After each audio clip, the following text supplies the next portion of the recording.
From downtown Detroit, Local 4 News at noon starts now. Bracing for Hurricane Harvey. Evacuations underway as the initial threat of this storm grows by the minute.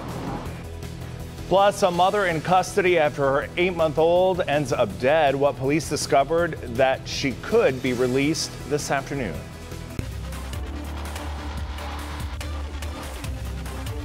Following breaking news right now on Highland Street on Detroit's east side, police say a man was shot. The suspect then took the victim into a home and set that house on fire.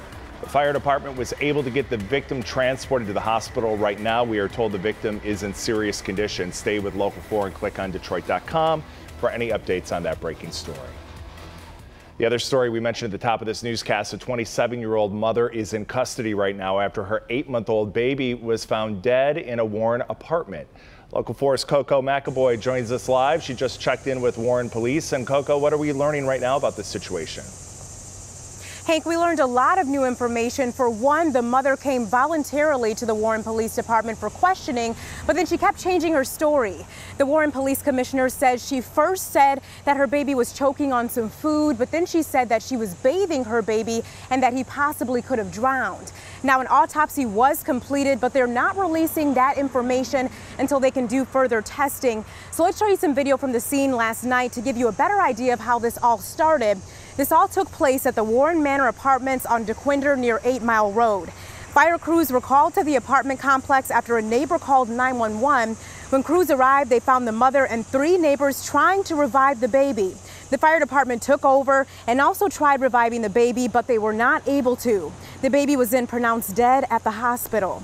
And police say this is, of course, a sad situation and could take a couple of weeks to determine how the baby exactly died. They want to check on the genetics and everything else. They want to do a thorough autopsy.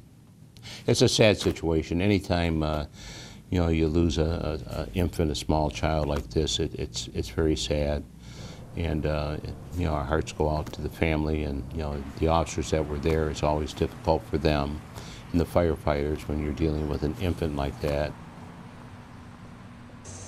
And because police are waiting on that autopsy report, the mother could be released from custody sometime this afternoon. Back to you. All right, Coco, thank you for that live report. Right now, Hurricane Harvey is strengthening into a major hurricane. Forecasters are warning people in the area to make final preparations as the potential life-threatening storm is now closing in. NBC's Sarah Doloff has much more now from Galveston, Texas. A good afternoon, Hank. 8 million people are under hurricane warnings as Harvey barrels toward land. Harvey is basically here. An unwanted visitor churning in the Gulf and headed to shore. Hurricane Harvey has Texas in its sights and is only expected to gain strength as it makes landfall. Officials are in emergency mode. There's one message that we need to get to everybody, and that is heed warnings. Your life is in potential danger. Forecasters say it could be the strongest storm to hit the Lone Star State in nearly half a century. The last time South Texas saw such devastation was 2008, when Hurricane Ike barreled into Galveston, killing more than 20 people across several states and causing billions of dollars in damages. Officials aren't taking any chances and are warning everyone in Harvey's path. As they say, get out of Dodge. Highways are clogged with cars headed inland. People stocking up, gassing up, as other residents opt to stay, just moving to slightly higher ground. The important things are our lives and our health and pets and children, and everything else is replaceable. Jerry Smith has learned from past storms and is boarding up his home. We'll probably have a lot of tree damage, some down power lines and stuff. Last-minute preparations before Harvey marches ashore. Ahead of the worst, the governor of Texas has activated some 700 National Guard members and has declared states of emergency in 30 counties. In Galveston, Texas, I'm Sarah Doloff, Local 4.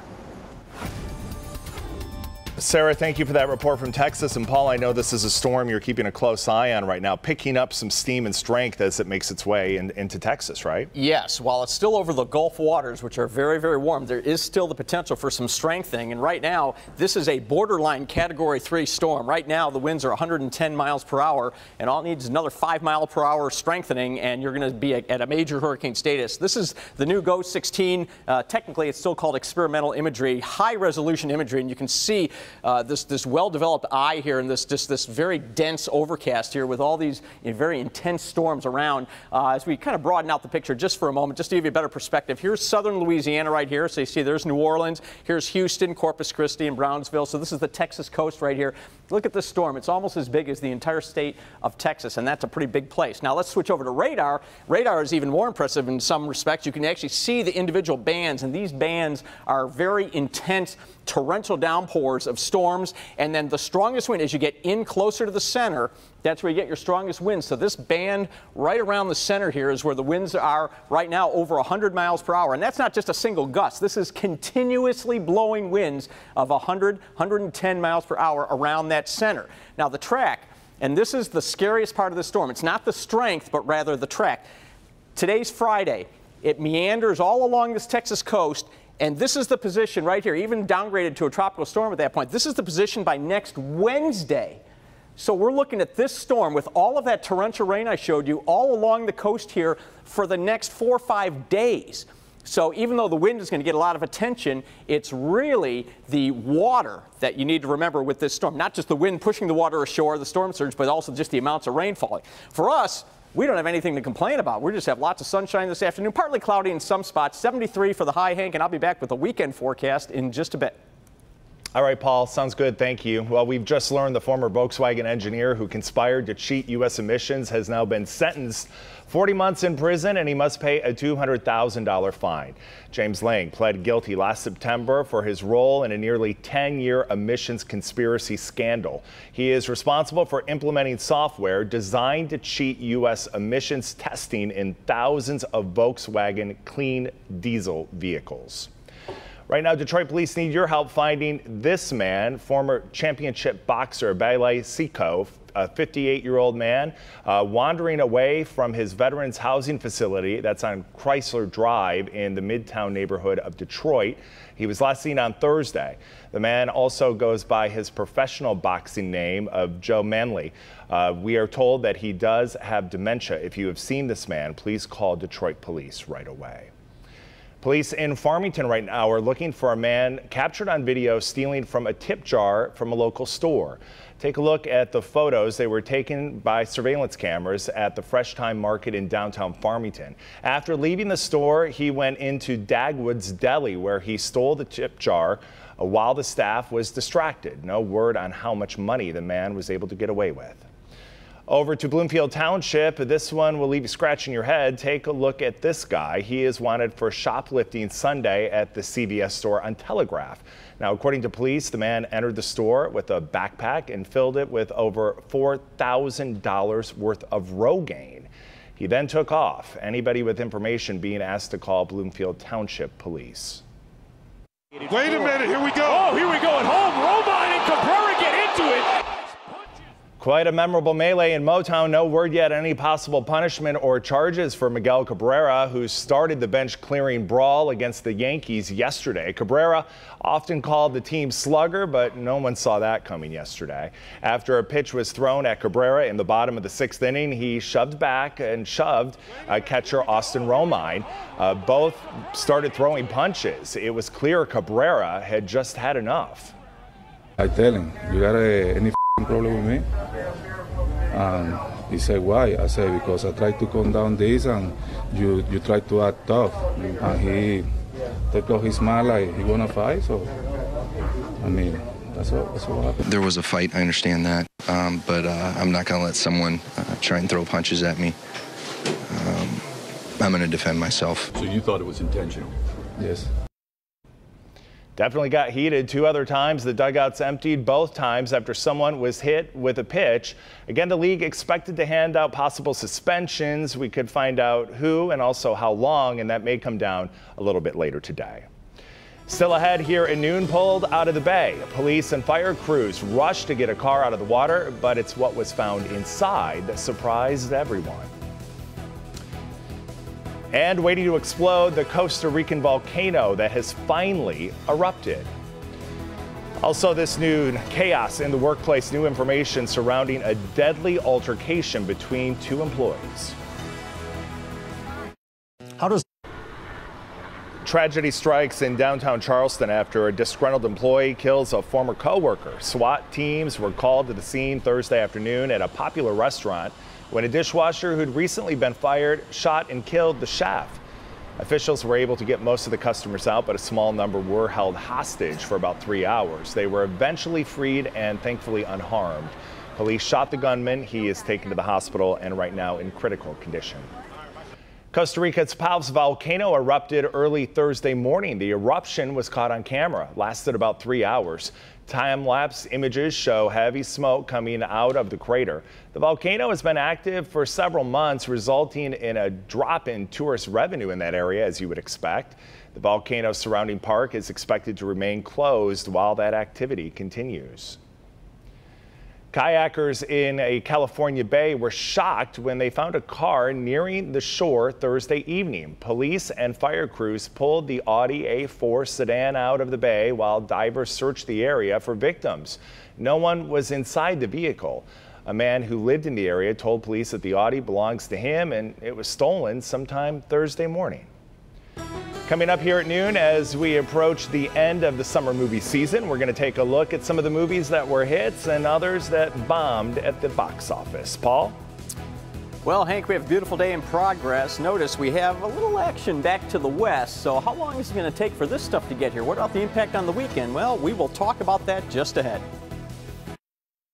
He's a Red Wing known for his coldness and toughness on the ice, but what he's doing on this softball field will really warm your heart. And we see the smiles, we see the laughter, we see the tears, and it means so much.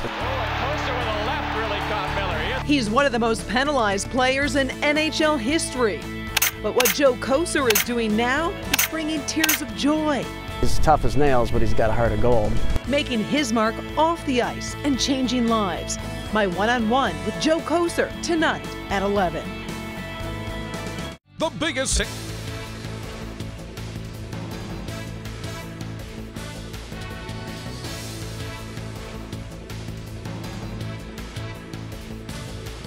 At AT.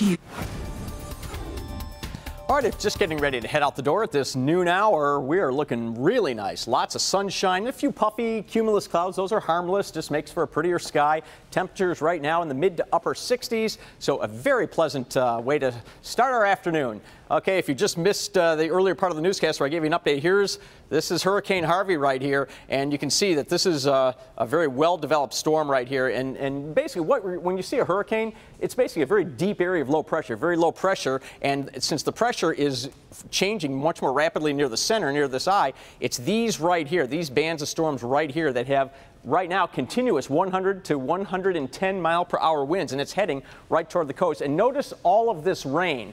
That's going to be a very important component here. And just so we broaden the view, bring in the satellite, you can see how this is a very large system here, and it's just going to meander around the coast, and this is going to drop unbelievable amounts of rain on the Texas coast and into parts of Louisiana. I'm hearing some estimates now that some of the rainfall totals may exceed 2 feet of rain. That'd be like 240 inches of snow from one storm. Think about that.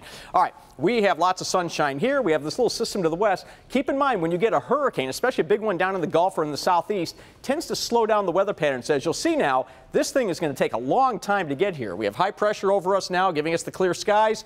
And you can see now, as we move you through Saturday, this thing is barely trudging along. I mean, this is a real struggle moving eastward. Finally, on Sunday, we start with sunshine. Maybe we get some increase of cloudiness in the afternoon, but it will be a dry day. And again, this will not, even though it's not that far away, it's not going to get here with rain until the day on Monday. Hey, listen, one of the last weekends of the summer, if you're heading up north later on today, this evening, if you're getting up there, temps around 60. It'll be dry.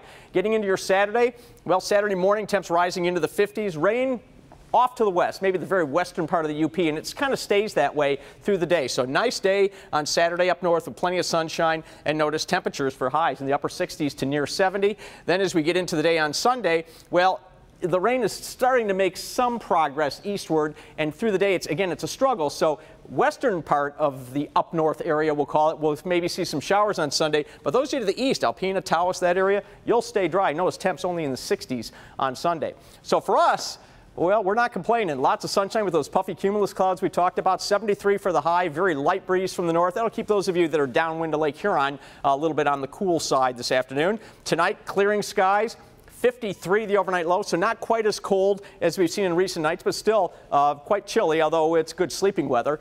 So tomorrow, 76, we'll have mid-70s with lots of sunshine. We talked about the increase in clouds on Sunday, 77 for a high. Then we get into Monday and Tuesday. It's uncertain in terms of the timing of the showers, but we at least have a chance of showers Monday into Tuesday. And then we dry out after that as temperatures climb back closer to 80 degrees, Hank.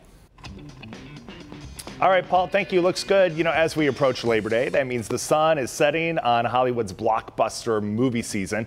And it wasn't a very good summer. In fact, ticket sales were way down compared to last year, but they were still some great movies, memorable movies that you may want to check out. Here's NBC's Raphael South with a look back. If no one else will defend the world, then I must. Even Wonder Woman couldn't rescue the American summer movie season despite becoming the highest-grossing superhero origin story in history. So we're saving the galaxy again? But big-budget sequels are also part of the summer movie diet, and you'll find several on this year's top money list. Guardians of the Galaxy Volume 2 was the #2 movie this season, but made more box office coin than the original. Spider-Man Homecoming is next with a brand new Peter Parker, followed by Despicable Me 3. No. Pirates! But the waters get murky with the 5th Pirates of the Caribbean film. It made an estimated $170 million in the U.S., but cost $60 million more than that to make, according to Box Office Mojo. It walked the plank alongside Transformers: The Last Knight, The Mummy, and Alien Covenant, falling short of expectations. But truly, big-budget bombs King Arthur, Legend of the Sword, and Valerian and the City of a Thousand Planets ended all talk of potential sequels. They need to send more ships. Among the pleasant surprises, Christopher Nolan's war epic Dunkirk battled its way to a blockbuster performance. Universal's Girls Trip crossed the $100 million mark, and Baby Driver drove off with a load of cash and accolades for director Edgar Wright. That's the summer box office wrap. Raphael Seth, Local 4. Well, coming up, he should probably stick to his day job. What comedian Kevin Hart did that he realized just wasn't for him. We'll talk about it after the break. Well, we all know Kevin Hart. He's probably one of the most successful comedians around the world, but he's also a big fitness fanatic. In fact, Hart was invited to the NFL's Los Angeles Rams practice facility on Thursday. Yep, the workout was taped for a show on YouTube airing in early 2018 called Kevin Hart, What the Fit. Kevin will team up with celebrity friends and YouTube stars each week as they attempt to master a different, trending, grueling, and sometimes ridiculous workout. Well, Hart did show he's got some wheels. He's pretty quick, but he should probably stick to his day job. Not going to happen. There's like nobody that could go to an NFL training camp and keep up with those people. I mean, no. We have a Lions game tonight. Lions, Patriots, downtown Detroit. Absolutely. Good weather, little fall-like, actually, perfect for football. It'll be cooling off in the 70s this afternoon, but then dropping into the 60s. Plan on 60s for the game itself. If you're leaving the game, probably around 60 or so. So it'll be a little cool, but it's an indoor game. Yeah, so we're not going to complain. And we'll continue to follow the developments down in Texas with the hurricane, both online and on air here at WDIV. We hope you have a great day, everybody. We'll see you back here at 4 o'clock.